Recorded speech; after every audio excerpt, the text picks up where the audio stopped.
কারণে আমরা জানি যে আমাদের এই কলা মানে কি। কলা হলো শিল্প, কলা মানে হচ্ছে সঙ্গীত, নৃত্য, সাহিত্য, অভিনয় ইত্যাদি।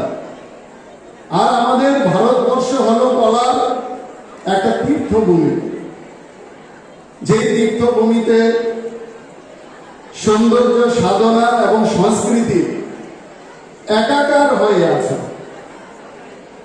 আমরা সবাই অবগত আছি আজকের আমাদের এই যে উৎসব, আমাদের এই উৎসব 2015 সালে কিছুক্ষণ আমি যেটা উল্লেখ করলাম, আমাদের দেশের প্রধানমন্ত্রীর দূরদর্শী নেতৃত্ব এবং মস্তিষ্ক প্রসূত এই উৎসব, এবং এই উৎসবের মাধ্যমে আমাদের প্রধানমন্ত্রী এই উৎসবকে সূচনা করেছিলেন। এই বিশ্বাসে উনি সূচনা করেছিলেন যে আমাদের যে গতানুগতিক শিক্ষা, এই গতানুগতিক শিক্ষা শুধুমাত্র শ্রেণীকক্ষের মধ্যে, পাঠ্যপুস্তকের মধ্যে সীমাবদ্ধ থাকা উচিত নয়। প্রকৃত যে শিক্ষা, সেই শিক্ষা মানুষের মনন, মানুষের হৃদয় এবং মানবিক চেতনাকে গড়ে তোলে। আর আমাদের এই শিল্প সংস্কৃতি আমাদের সেই শিক্ষাকে পূর্ণতা দেয়। তাই বলা হয় আমাদের দেশে কলাকে বলা হয়, কলা হলো আমাদের আত্মার ভাষা, আর শিক্ষা হলো আমাদের জীবনের আলো। সুতরাং আমাদের এই ভারতবর্ষে কিন্তু কলার মাহাত্ম্য কিন্তু অনেক অনেক গভীরে। আমাদের এই ভারতবর্ষে কলার মাহাত্ম্য, এবং ভারতবর্ষে কলার মাহাত্ম্য একেবারে অসীম এবং অমূল্য। ভারতবর্ষ যদি আমাদের সাংস্কৃতিক মহাসাগর বলা হয় ভারতবর্ষকে, তবে আমাদের সেই মহাসাগরের তরঙ্গ হলো আমাদের শিল্প এবং কলা। আমাদের এই শিল্পকলার ভারতবর্ষের যে প্রাচীন ঐতিহ্য, এবং আমাদের ভারতবর্ষের মূল শিকড় হচ্ছে আমাদের এই শিল্পকলা। আমাদের ভারতীয় সভ্যতার যে সূচনা লগ্নে কলা আমাদের জীবনে একটা অবিচ্ছেদ্য অঙ্গ। আমরা যদি সিন্ধু সভ্যতার সেই মৃত শিল্পের কথা আমরা মনে করি, অজন্তা, ইলোরার গুহা চিত্র, নটরাজের মূর্তি, এই সবই আমাদের কলার একটা প্রাচীন ঐতিহ্য, এবং আমাদের সেই প্রাচীন ঐতিহ্যের সাক্ষী কিন্তু এই নিদর্শনগুলো বহন করে।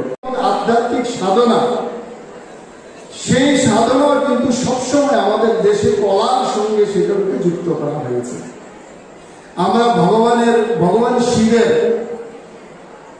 তার যে নটরাজ রূপে যে তার যে নৃত্যের প্রতীক, ভগবান শ্রীকৃষ্ণের বাঁশির সুরে সঙ্গীতের প্রতীক, মা সরস্বতীর হাতে বীণা, বিভিন্ন মন্দিরে যে ভাস্কর্য, মন্দিরের বিভিন্ন মূর্তি,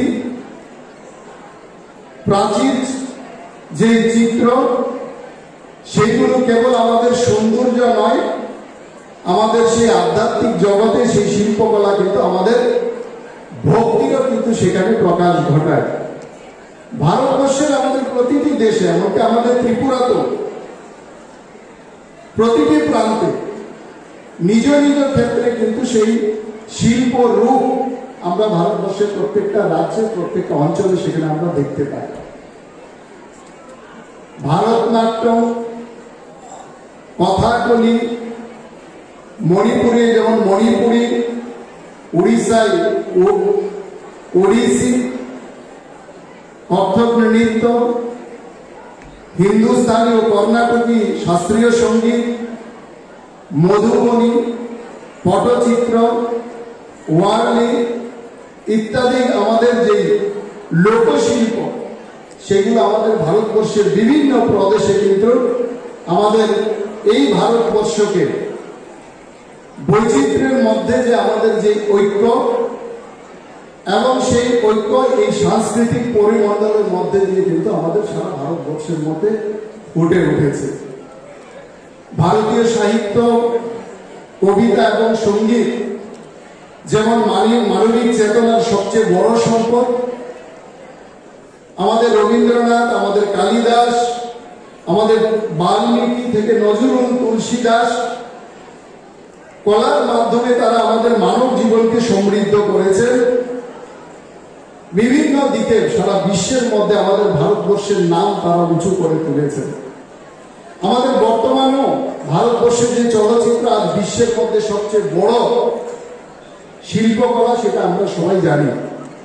ভারতীয় সঙ্গীত, নৃত্য এবং চিত্রশিল্প আজকে ভারতীয় চলচ্চিত্রের মাধ্যমে আন্তর্জাতিক মঞ্চে আজকে সম্মান পাচ্ছে এবং সফট পাওয়ার হিসাবে ভারতীয় কলা আজকে সারা বিশ্বে আমাদের পরিচয়কে গৌরবান্বিত করে তুলছে। আমাদের মানুষের জীবন গঠনের ক্ষেত্র কলার কিন্তু একটা বিশেষ প্রাসঙ্গিকতা আছে। কলা শুধুমাত্র বিনোদন নয়, আমাদের মানসিক প্রশান্তি কিন্তু কলার মাধ্যমে আমাদের প্রদান করে। আমাদের নৈতিক শিক্ষা এবং মানবিকতা পাঠের ক্ষেত্রেও কিন্তু কলা আমাদের বিশেষ আমাদের সহযোগী হয়ে ওঠে। শিল্প চর্চা যেমন আমাদের সমাজের মধ্যে সহমর্মিতা গড়ে তোলে, আমাদের ভ্রাতৃত্ব এবং শান্তি প্রতিষ্ঠার ক্ষেত্রেও কিন্তু শিল্পে কলা কিন্তু বিশেষ অবদান রাখে। সঙ্গীত আমাদের যেরকম ক্লান্ত মনকে প্রশান্তি দেয়, ঠিক তেমনি কবিতা আমাদের অনুভূতির জগৎকে জাগিয়ে তোলে। न्यू एजुकेशन पॉलिसी की बहुत सारी थीम्स इसमें समाहित है। ना केवल हम लोग चाहते हैं कि हमारे बच्चों के अंदर का जो आर्टिस्टिक टैलेंट है वो बाहर निकले, सबके सामने आए, बल्कि आपको बताना चाहूँगा कि एनसीईआरटी के माध्यम से एक प्रोग्राम है समृद्धि के द्वारा ये प्रयास किया जाता है कि हमारा जो एजुकेशन इकोसिस्टम है उस इकोसिस्टम में शामिल हर एक आदमी की आर्टिस्टिक फॉर्म बाहर निकल के सामने आए। इसीलिए एनसीईआरटी हर साल जितने भी हमारे टीचर्स हैं, टीचर्स के अंदर जो आर्टिस्टिक एक्सप्रेशन है उसको बाहर लाने के लिए ये प्रोग्राम आयोजित कराता है। और इसी की बदौलत आप देखेंगे कि नई शिक्षा पॉलिसी, नई शिक्षा नीति, राष्ट्रीय शिक्षा नीति जो आई है 20 से, उसके बाद में बहुत सारे ऐसे कंसेप्ट हैं जो पहले नहीं थे लेकिन अभी एजुकेशन में भी आने लगे हैं। कुछ कॉन्सेप्ट्स का मैं जिक्र करना चाहूँगा, जैसे आउटसाइड क्लासरूम आप सभी लोगों ने देखा होगा कि हम लोग जो प्रैक्टिकल लर्निंग की बात करते हैं, या फिर आपका जो नए इनोवेशन में जैसे अटल टिंकरिंग मिशन का ले लीजिए, आप बाला कॉन्सेप्ट ले लीजिए, और आउटसाइड क्लासरूम, ये सारी चीज़ें ऐसी है कि जिसमें प्रयास किया गया है मिनिस्ट्री की तरफ से कि जो हमारी जो इनेट जो आर्टिस्टिक टैलेंट है वो आप सभी लोगों का बाहर निकल के आए, और जो लर्निंग है वो लर्निंग सिर्फ रोट लर्निंग ना बने, बल्कि ये जो लर्निंग है हमारी पार्टिसिपेटरी लर्निंग बने, एक्सपीरियंशियल लर्निंग बने।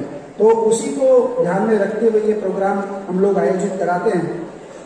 आप